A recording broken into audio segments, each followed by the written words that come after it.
The glorious St. Patrick, declared Cardinal Newman, did a work so great that he could not have a successor in it. The sanctity, the learning, the zeal, and the charity that flourished after his death were but the result of the one impulse which he gave. Such words, so rich, so complete, seem to capture the very essence of St. Patrick's legacy. In a single sentence, Newman offers a eulogy that spans the breadth of the saint's influence, giving due credit to a mission that shaped a nation. It is not mere praise. It is truth wrapped in reverence.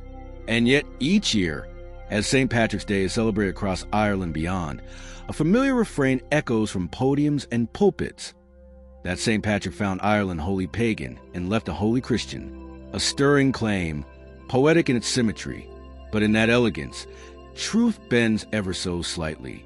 Still, the spirit of the statement endures. For while the transformation may not have been absolute, the impulse, the divine spark, was undeniably his. And from that spark, a flame spread across the land, illuminating hearts and minds for generations to come. Though St. Patrick's mission was unmatched in its scope and success, he was not the first to bring Christianity to Ireland. He had predecessors, perhaps more than one, yet their efforts, however earnest, were modest and localized, leaving untouched the grandeur of Patrick's legacy. Among these early missionaries was Palladius, dispatched by the same pope who would later send Patrick. Palladius came with a bold vision to convert the entire island, but history records only a faint footprint, 3 small churches founded in County Wicklow. Scholars have long debated the exact locations of these early Christian outposts. In the Kilkenny Archaeological Journal of 1872-73, Father Shearman proposed 3 sites: Tigrany, Killeen Cormac, and Donald. Dr. P. W. Joyce cautiously endorsed these identifications as probably correct. Archbishop Healy of Tuam lent further insight. He affirmed Shearman's identification of Teachnar Roman, House of the Romans, with Tigrany, an ancient church in Castle McAdam Parish. Though the building has vanished, its cemetery endures.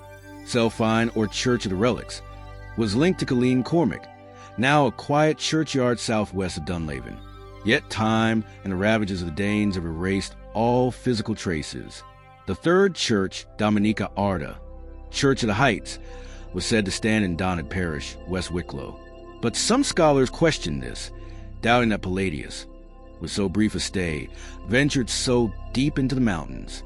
They suggest the sites may lie closer to the town of Wicklow, where Palladius first landed. Still, in the absence of certainty, Shearman's proposals remain probable, a scholarly best guess. The names of these churches echo the linguistic and spiritual heritage of early Irish Christianity: Teachnar Roman, Selfine, and Domnac Arda.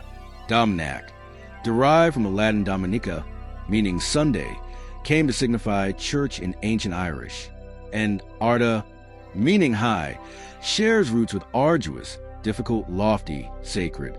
Thus, even before Patrick's arrival, the seeds of faith had been sown, but it was he who cultivated them into a flourishing garden, one that would shape the soul of Ireland for centuries to come.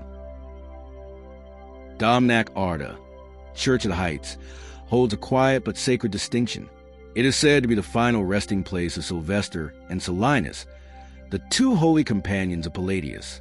According to the 17th century scholar Colgan, their memory was still revered there in his time, a testament to the enduring sanctity of their mission. Palladius himself, however, met a different fate. Disheartened by the challenges he faced, he abandoned his mission and returned to Britain, where he died not long after. Ancient Irish sources speak of him with compassion, suggesting that it was simply not his destiny to be the apostle of the Irish people. And indeed, his brief and troubled ministry seems to affirm that view. Yet Christianity had already begun to stir in Ireland before Palladius ever set foot on its soil. The Venerable Bede attests to this, and echoes of early Christian presence appear in native traditions, especially in the lives of St. Patrick. Among these, the tripartite life stands out as one of the oldest surviving accounts, rivaled only by the poetic biography of St. Fiach. There is even a legend that Cormac MacArt, the revered king who died in the year 266, was himself a Christian. Intriguingly, the Psalter of Tara, a lost psalter compiled under his direction, has sparked scholarly debate. Why? Some ask, was this ancient text called a psalter, a word so unmistakably Christian? Some argue that the compilation, though rooted in pagan times, was renamed during the Christian era. Others believe its title reflects a deeper truth, that Cormac himself may have embraced the faith. If proven, this legend would resolve the controversy in an instant.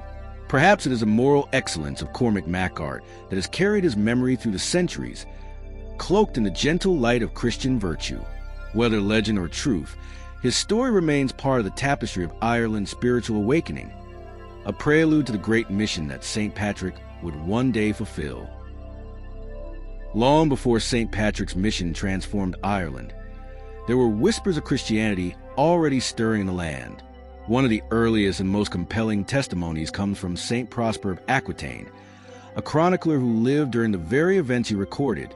In the year 431, he tells us, Pope Celestine sent Palladius to the Scots, believing in Christ, to be their first bishop. It's worth remembering that the Irish were known as Scots, or Scoti, well into the 15th century. Prosper's words suggest something remarkable, that there were already enough Christians in Ireland to warrant the appointment of a bishop. A bishop, after all, is not sent to sow the first seeds of faith, but to shepherd a growing flock.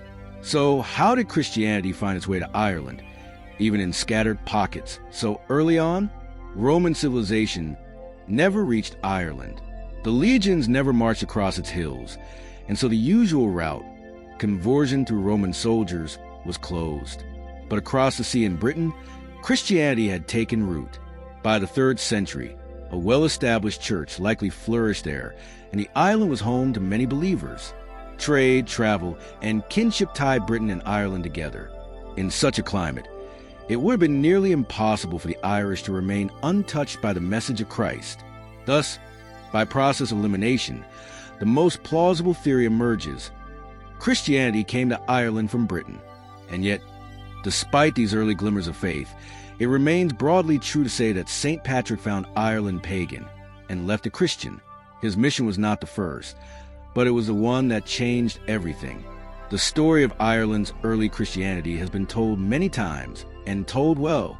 Scholars have traced its radiant spread across Europe through the tireless work of St. Columbanus and his companions. They followed its path into Scotland, northern England, and even to the far northern Isles, carried by the monks of St. Columcille. But before Patrick, before Palladius, there was another Ireland, an Ireland steeped in ancient paganism. Though faint, these remnant of pagan traditions still ripple through Irish life, woven into innocent pastimes and gentle rituals. They are fading now, like twilight over the western mountains. But in their quiet persistence, they speak to something deeply human and profoundly Irish.